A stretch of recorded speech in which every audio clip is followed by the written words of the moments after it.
Bienvenue dans ce débat Faire croiser qui se propose d'aborder, de s'intéresser, si vous le voulez, à l'évaluation des compétences intellectuelles et pédagogiques des enseignants de la maternelle et du primaire.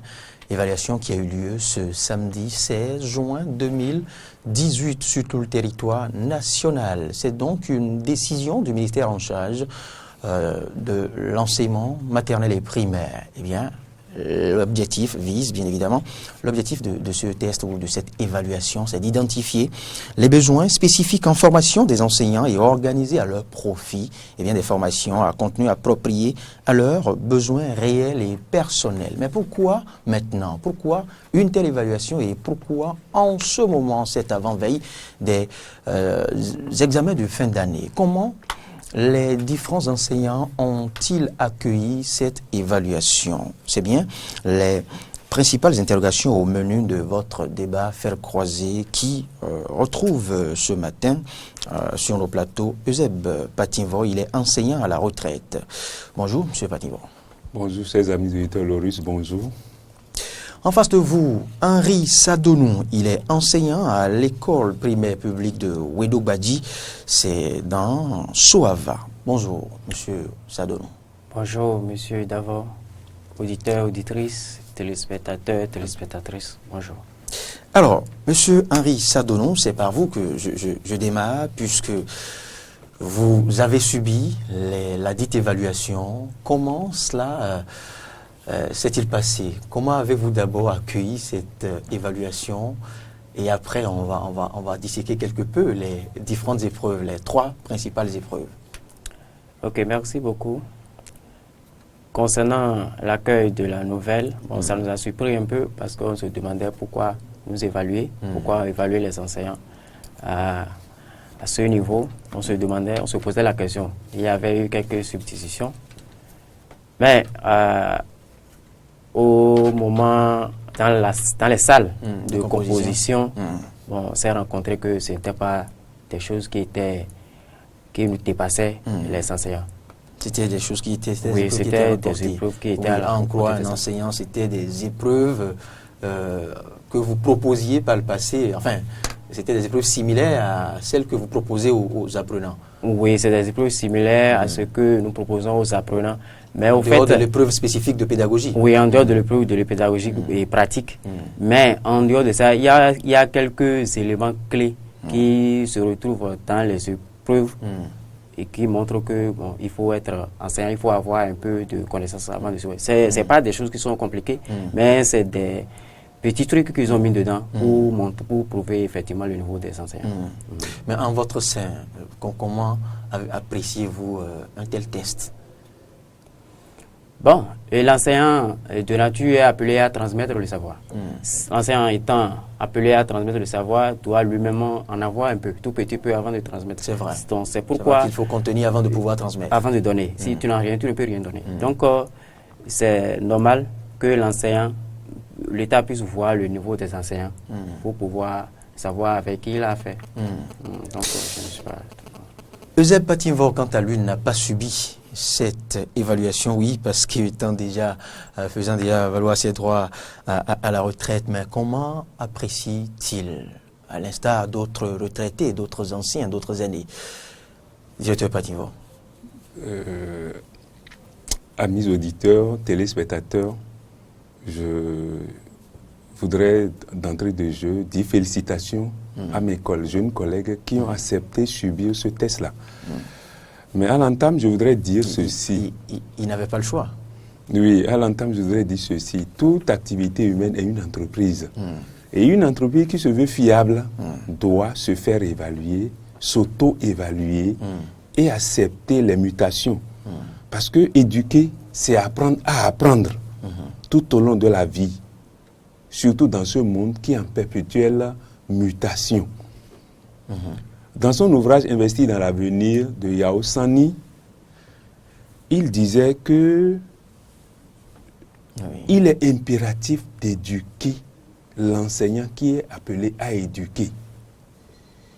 Alors, s'il est important d'éduquer l'enseignant qui est appelé à éduquer, je ne vois pas d'un mauvais œil ce qu'actuellement, surtout qu'aujourd'hui, nous savons ce qui est dans le monde de l'enseignement, surtout que beaucoup de nos jeunes collègues n'ont pas été à une école de formation. Alors, il est normal que de temps à autre, on leur offre l'opportunité de se jauger. L'exemple, c'est simple, parce que l'école ne saurait échapper à cette règle-là. Quand maman prépare la pâte, par exemple, je sais que parfois, elle prend sa palette, elle y plonge pour voir la dureté. Le maçon, quand il bâtit son mur, il prend le niveau. Tout ça, c'est des activités d'évaluation. Donc, l'école qui agit sur l'homme et non sur la matière inerte que constituent les choses, doit permettre à l'enseignant de s'auto-évaluer perpétuellement. Donc, je ne prends pas d'une manière négative cette organisation d'évaluation par rapport à mes jeunes collègues enseignants. Je pense que c'est une ouverture pour leur dire attention. Parce que moi, je me rappelle, en début de carrière, mon fait père me disait, instructeur qu'il est, Euseb, si tu dois réussir dans ta carrière enseignante, je ne sais pas si j'ai réussi, tu dois dépenser le tiers de ton salaire dans ta documentation, ce que j'ai un tant soit peu fait. Donc, pour moi, cette évaluation est une porte ouverte que l'État, pour attirer l'attention de nos jeunes collègues, attention, investissez dans votre propre culture pour pouvoir bien impacter dans votre métier de formateur. C'est ce que je pourrais dire. Mais est-ce que ce type d'évaluation diagnostique est prévu par le législateur?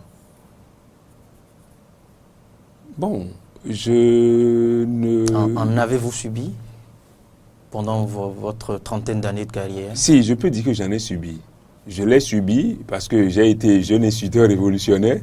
Après, j'ai été à l'école normale. Et au sortir l'évaluation sur le plan national de la trempe de la dernière qui a eu lieu ce samedi? Non. Il n'y en a pas eu par le passé. Il n'y en a pas eu. C'est dans le cheminement professionnel que j'ai subi. Mais ça, ce sont des examens, des tests professionnels, oui. Oui, des tests professionnels. Et bon, peut-être en début de carrière, en voulant nous prendre dans tous les 6 départements, c'était 6 départements dans le temps, on nous avait fait des tests de dictée-question et des tests psychopédagogiques, entretien. Mais quelque chose organisé comme ceci, je ne sais pas, je n'en ai jamais connu tout le long de ma carrière. Nous avons suivi des formations, des curricula, ainsi de suite, mais évaluer en termes d'écrit, compréhension de l'écrit, comme les gens l'ont dit, études de cas et consorts, non, je ne l'ai pas connu. Je l'ai connu en situation de profession, d'examen professionnel.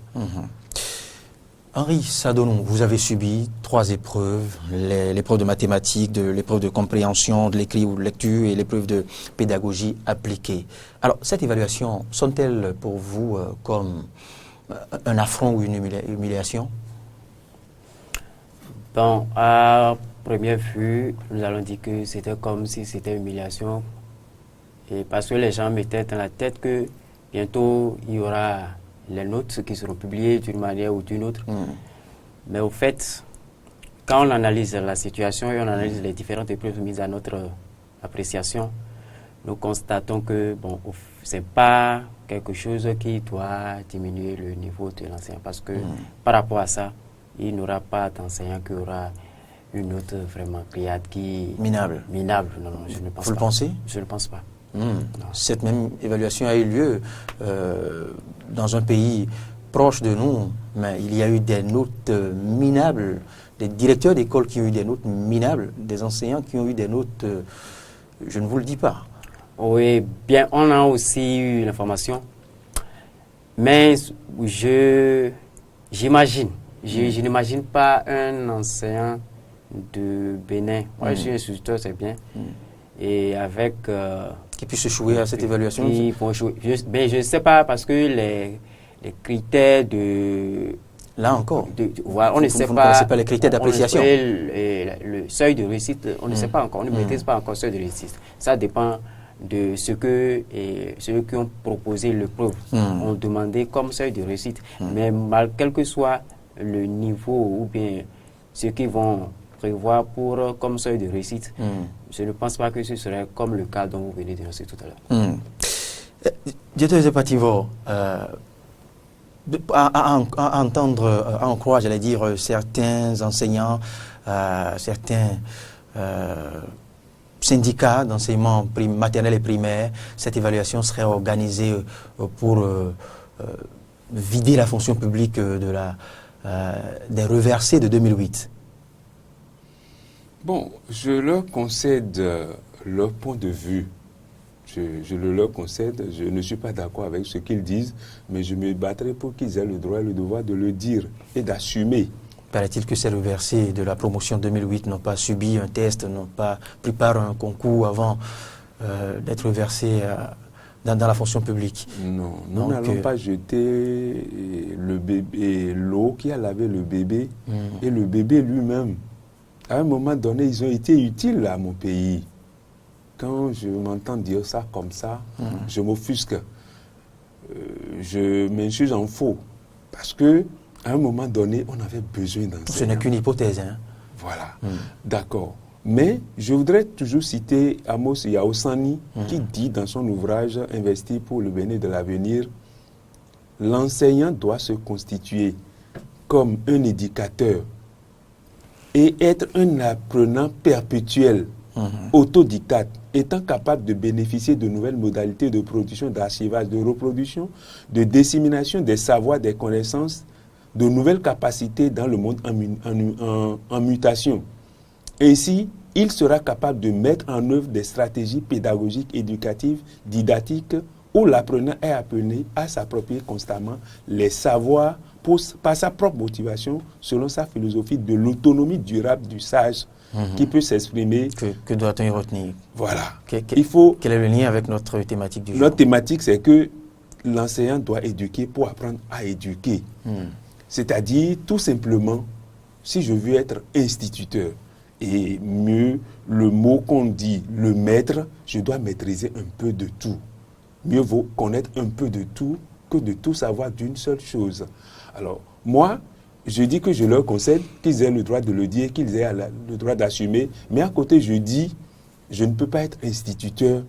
Et si je lis les réseaux sociaux du pays d'à côté, et permettez-moi de le dire, certains collègues, quand tu dialogues avec eux, tu as un peu du dégoût. Et ça fait pitié. Parce qu'ils ont été nos produits. Où étions-nous quand ils ont cette faiblesse? Donc c'est une responsabilité partagée. Alors, moi je dis, ceux qui le disent... Donc l'État n'a pas tort d'initier une telle évaluation diagnostique. L'État n'a pas tort, mais l'État ne s'est pas vite pris. L'État ne s'est pas vite pris.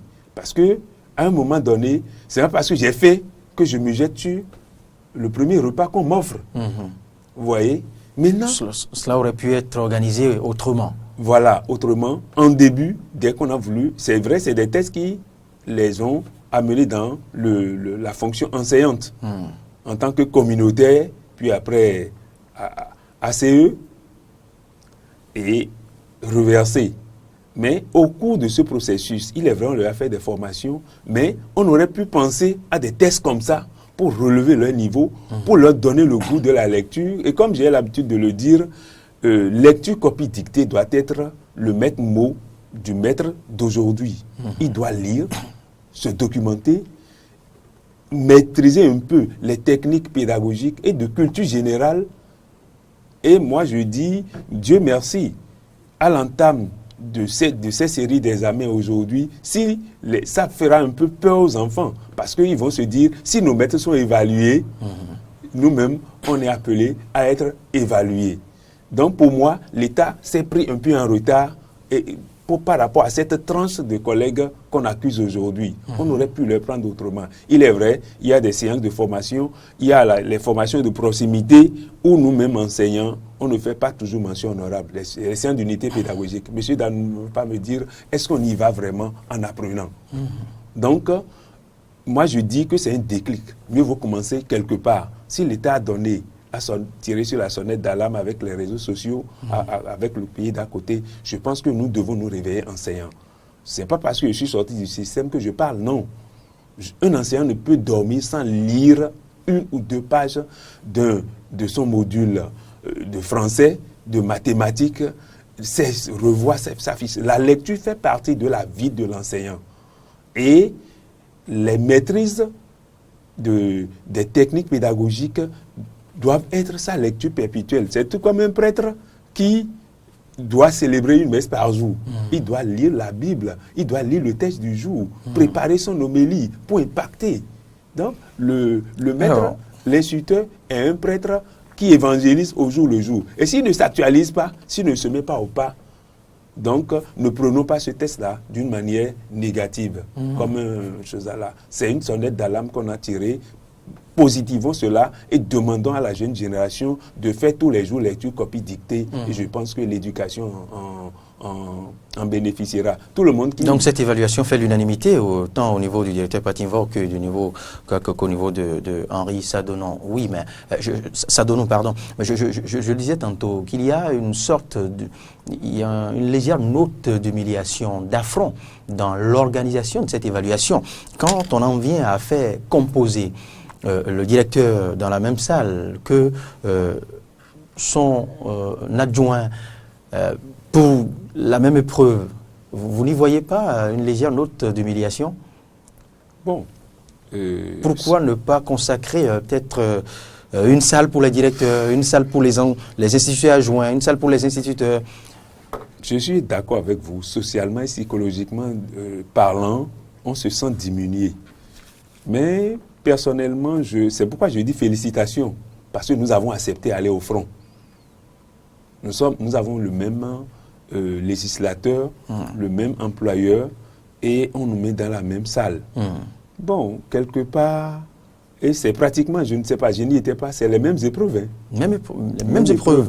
Ça a l'air humiliateur, mais je demande à mes jeunes collègues de ne pas le prendre sur cet angle-là. Il est vrai, c'est tout comme un papa et ses enfants qu'on soumet au même test. Bon, dans la caste des anciens, pour ce que je sais, pour les séances d'initiation, quand tu étais grand, on vous séparait. Hein? On vous séparait. Tout au moins. Tout au moins. Bon, si ce n'est pas fait, pour moi, c'est l'objectif à atteindre qui est l'important. Nous n'allons pas nous attarder sur ces détails-là. C'est ça. Ce sont des détails qu'on peut corriger à l'avenir. Qu'on peut corriger peut-être à l'avenir. Mais moi, ce que je prends de positif dedans, je continue de féliciter les collègues qu'ils se mettent au pas. Et le moment venu, et c'est le temps de parler aux syndicats. Parce que personne, le syndicat, les enseignants eux-mêmes, le corps d'encadrement, le réseau d'animation pédagogique, ne savait pas dans quelle chemise on voulait mettre le déroulement de ce test-là. Je parie qu'ils ne le savent pas. Ça a été une surprise, ça a été une stratégie. Bon, on va corriger. Mais l'acte est posé, corrigeons les revers d'humiliation. Voyons ce que, là où on veut en aboutir. L'autre chose que je voudrais dire, c'est que je voudrais demander à l'État, il ne faudrait pas que cette rage que sociologiquement, politiquement, on voit aujourd'hui, ça ne vienne pas dans l'éducation. Il ne faudrait pas que ce soit une sanction. Parce que d'aucuns ont dit, vous ne l'avez pas dit, après les grèves, on veut voir de quoi ils sont capables. Moi, je demande aux collègues enseignants d'être sereins, de savoir qu'ils ont composé pour une cause, ils sont là pour une cause. Oui. Et je pense que la vérité triomphera. Et ils en sentiront, c'est-à-dire c'est l'éducation qui va s'en sortir gagnant, et non les railleries, les commentaires. Henri Sadonon, puisque vous avez subi ces différentes épreuves, revenons au déroulé. Comment cela s'était passé? Ok. Avant de revenir sur votre point, j'aimerais aborder un peu le point du directeur. Il y aura humiliation certainement. Et parce que quand je prends un directeur qui a composé même épreuve avec son collaborateur, et les notes sortent, et le collaborateur a peut-être, j'imagine, le collaborateur a faim, et le directeur se retrouve à 12. Est-ce que le collaborateur va encore se soumettre tellement à son directeur? Moi, j'ai inquiétude à ce niveau-là. Ou bien, dans toutes les matières dans lesquelles ils ont composé, le collaborateur dépasse le directeur partout. Ça veut dire que le directeur ne maîtrise pas, si le directeur n'est pas à la hauteur de son collaborateur. Et si jamais on affichait ces notes-là dans l'établissement? Imaginez un peu ce qui allait se passer. Vous imaginez l'affront? L'affront qui allait se passer. Il y a même ce serait une incitation à l'insubordination. Au niveau des enfants aussi, quand on va dire que les enseignants sont allés composer, ils n'ont pas la moyenne. Vous imaginez à peu près ce que les enfants vont penser de leurs enseignants. Quittons là. Alors maintenant, les enfants seront même tentés de dire que le directeur a échoué, que c'est peut-être son maître qui a admis. Voilà, on aurait ces images-là après. Maintenant, par rapport au déroulement des épreuves. Bon, les épreuves. La première, c'était l'épreuve de mathématiques. Oui, la première, c'était l'épreuve de mathématiques. 2 heures. 2 heures. 2 heures. Bon, mais on a pensé que les 2 heures de l'épreuve de mathématiques, il n'y avait pas tellement de contenu dans cette épreuve-là qui pouvait prendre 2 heures. C'est au niveau de l'épreuve de pédagogie pratique qu'on a fait en dernière position, c'est-à-dire après 14 heures. C'est en ce moment-là qu'on nous a donné 1h30. Là, on allait toutefois nous donner au moins 2 heures. Pourquoi? Parce que c'est là où on veut voir même l'enseignant. L'instituteur, c'est là qu'on va le voir. Parce que c'est au niveau de... Le législateur avait toujours prévu 2 heures pour cette épreuve, même au CAP. Oui, au CAP, quand on allait à l'examen, on pose 2 heures pour cette épreuve. On a mis 1h30. Les gens, ils ne faisaient pas rapidité qu'on a eu à conclure le devoir, sinon on n'allait pas conclure le devoir. Parce qu'il faut expliquer d'abord, c'est un devoir qui prend seulement, c'est comme bâtir une fiche. On ne peut pas demander, si l'enseignant veut vraiment concevoir une fiche, je prends un directeur à témoin. L'enseignant ne bâtit pas une fiche en 30 minutes. Mais l'enseignant, pour une fiche bien bâtie, l'enseignant doit prendre au moins 1 heure de temps. Au moins. Voilà que dans la pédagogie pratique, ici maintenant, l'enseignant doit bâtir il doit tout bâtir la fiche. Alors avant de venir à ce niveau-là, il doit d'abord parler de certaines choses d'abord. Des préliminaires. Des généralités. Des généralités d'abord. Donc c'est pourquoi... Bon, mais au niveau de la compréhension de l'écrit, là aussi, c'était des... Je me demandais aussi... C'est une épreuve d'1h30. 1h30. C'était 1h30, mais là aussi, c'est des exercices à trous où on aura coché des choses. Il y a on n'a pas écrit beaucoup de choses. Les réponses étaient déjà sur l'épreuve et on nous demandait... Donc les épreuves étaient à votre portée, outre le dysfonctionnement au niveau de la durée sur la pédagogie, au niveau de la pédagogie appliquée ou l'étude de cas. Les épreuves étaient à votre portée. D'accord. Alors, maintenant, cette évaluation diagnostique, à quelle fin? C'est là où les supputations en cours. L'État va-t-il garder ces épreuves et les brandir en début d'année, de prochaine année scolaire, quand les grèves vont s'annoncer, histoire de faire chanter certaines chapelles syndicales à Diaté-Patimo? Vraiment, c'est un débat que je n'aime pas mener parce que je ne suis pas... C'est la principale supputation, c'est la principale je ne suis pas hypothèse. Dans le secret des dieux, mais pour un pays qui se veut du respect et surtout par rapport au système éducatif, ce ne serait pas bon de procéder comme ça. Ce ne serait pas bon de penser même à cela. Brandir cela pour la grève, vraiment, je ne pense pas, a priori, que ce soit l'objectif de l'État. Je ne pense pas. Bon, maintenant, je dis, si tel doit être le cas, ça rejoint encore ce que nous vivons ces derniers temps où on agit avant de réfléchir. Je pense que le meilleur acteur de la vie qui veut impacter réellement l'homme, c'est de réfléchir d'abord, de concevoir avant d'agir et de concevoir, penser avec les acteurs avant d'agir. Donc, je vois qu'on met parfois la charrue devant les bœufs. On agit d'abord avant de commencer, médecin après la mort, avant de faire ce là. Ça, je le dis de gaieté de cœur et je le dis en que citoyen. Parce qu'une certaine lecture syndicale dit déjà que ces résultats seront exploités plus en début d'année scolaire à venir.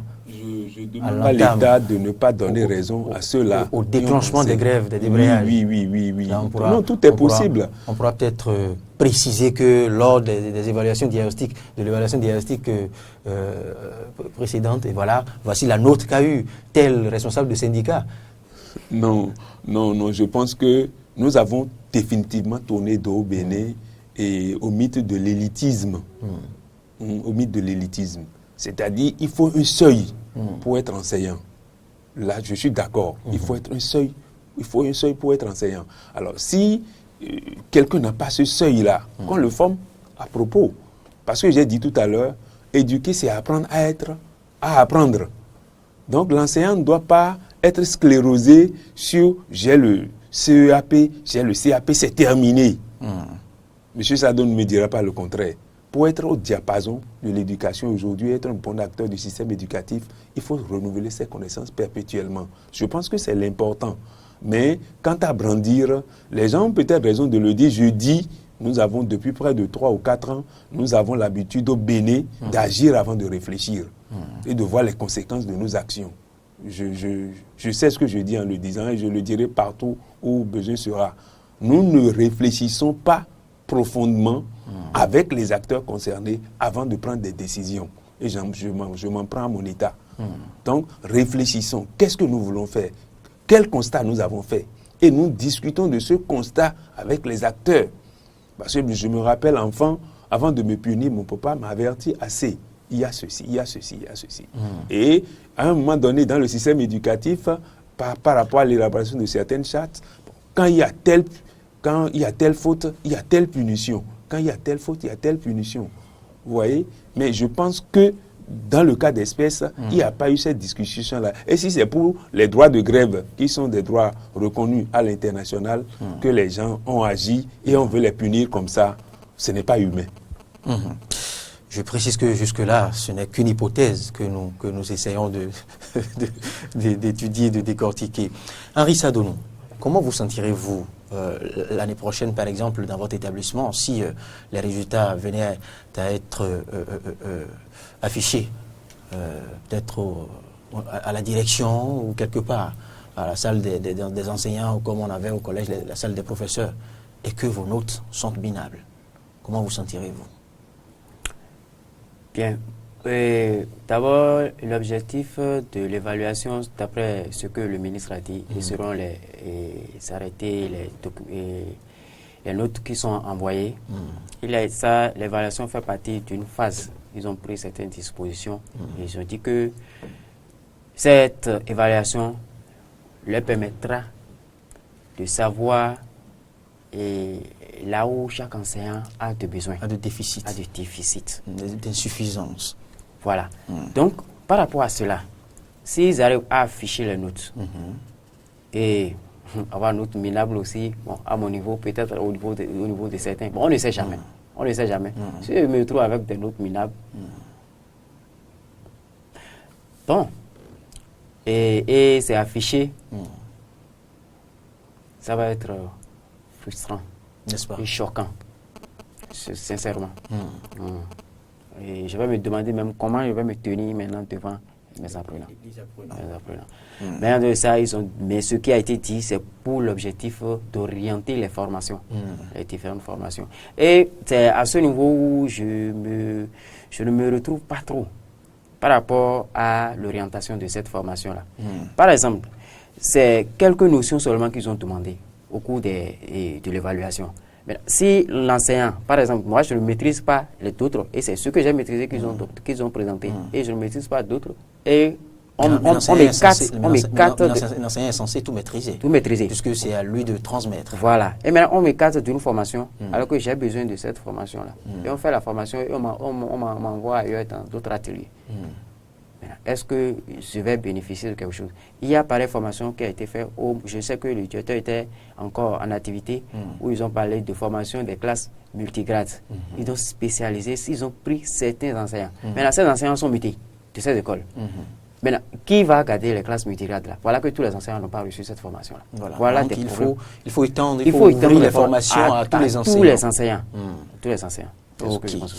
C'est une belle doléance. Directeur Joseph Patimvor, pour conclure, vous semblez ne pas y voir d'affront, vous semblez ne pas y voir une note d'humiliation.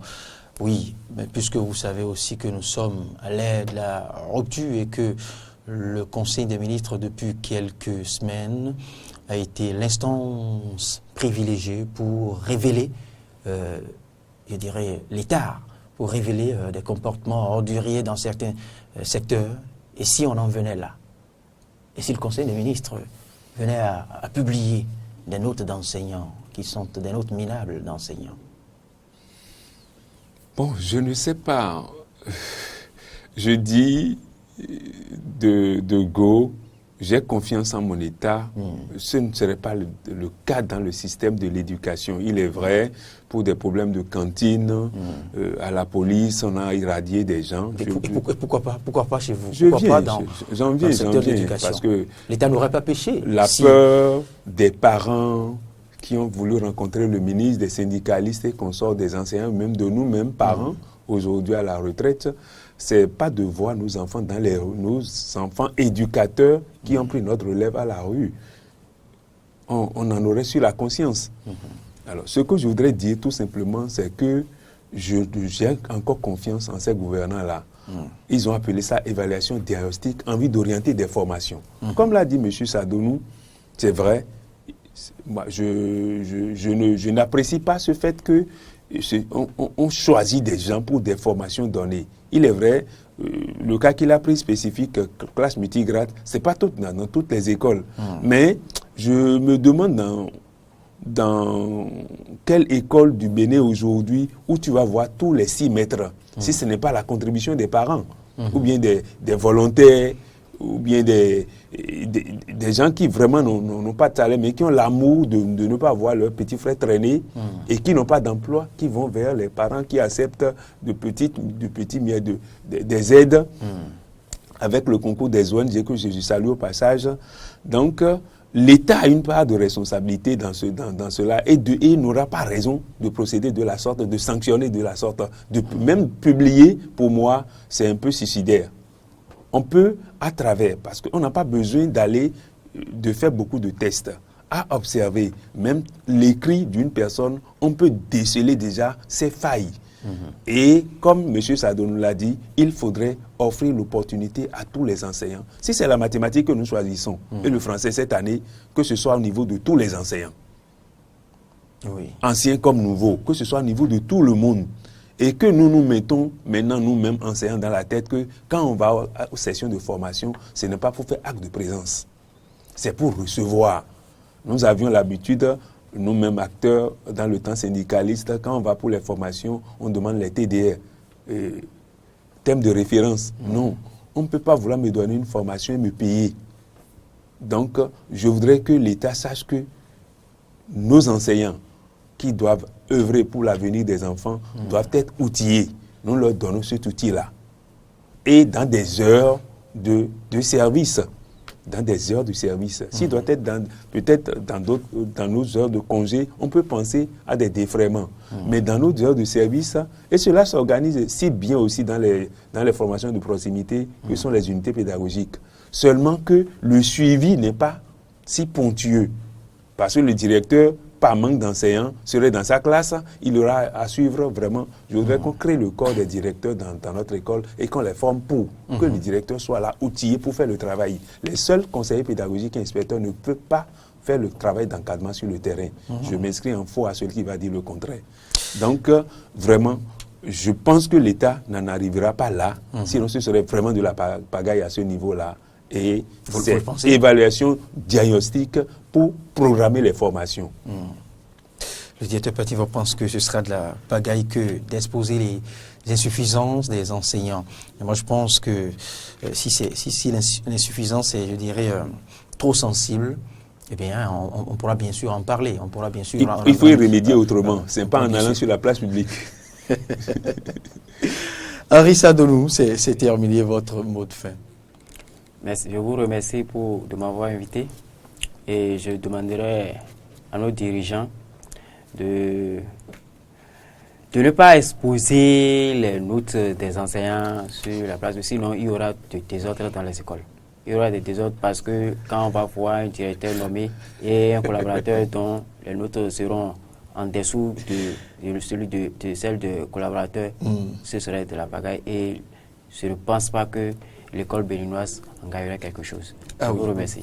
Henri Sadonou a été très clair dans sa doléance. Eh bien, il demande à l'État de ne pas exposer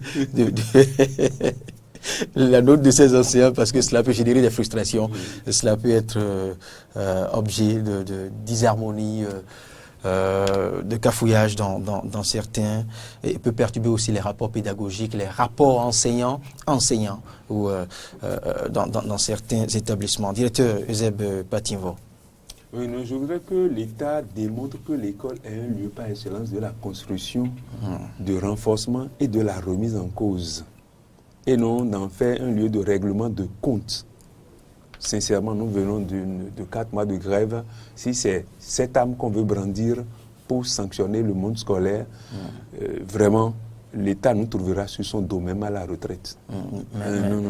Mais pour une telle évaluation, si un ancien enseignant ou un directeur d'école en sort avec des notes de 3 sur 20 ou 2 sur 20, ça peut arriver. Parce que ça ne doit pas arriver, directeur.